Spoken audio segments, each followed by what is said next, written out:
प्रभु को पवित्र नाम रे गौरव हो मोर ख्रीष्ट भाई बौड़ी माने प्रभु आपन को बहुल भाव आशीर्वाद करंतु दया करंतु अनुग्रह करंतु प्रिय लोक माने आज आमे जो देखिबा याकूब पुस्तक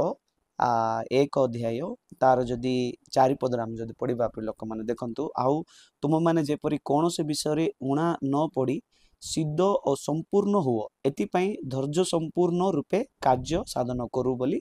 ईश्वर वाक्य हम कहूँ प्रिय लोक मैंने जदि आ तुम मैंने जेपरि कौन से विषय उणा न पड़ी सिद्ध से प्रिय लोक मैंने आम मैंने कौन से विषय उणा हेबार नहीं आम सिद्ध हेबार अच्छी प्रिय लोक मैंने आम सिद्ध हेबापी एका प्रभु आमको मनोनीत कर सिद्ध हेबार अच्छी आमको सिद्ध हेले एका प्रभु आगमन आम जापर सिद्ध हेले एका प्रभु राज्य आम देखा जापर सिद्ध हेले एका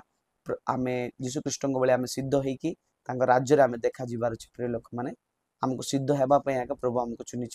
प्रभु पवित्र नाम गौरव हो से कौन से उणा न पड़ सिद्ध हुओ संपूर्ण हुओ प्रभु वाक्य किस कहूँ आमको संपूर्णतार आसबार अच्छे संपूर्ण होबार अच्छे आम मैंने संपूर्णतार आनवा कृष्ण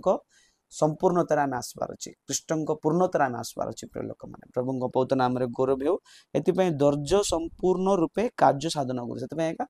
धैर्य संपूर्ण रूपे कार्य साधन करूँ से आम धैर्य सहित रहीबार अच्छी प्रिय लोक मैंने से आम सिद्ध होबार अच्छी आम संपूर्ण होबार अच्छी प्रभु आगमन आम प्रस्तुत होबार अच्छी आम आत्मिक जीवन में बढ़वार अच्छी प्रभु आमको साहाय्य करंतु छोट माने छोट वाक्य प्रभु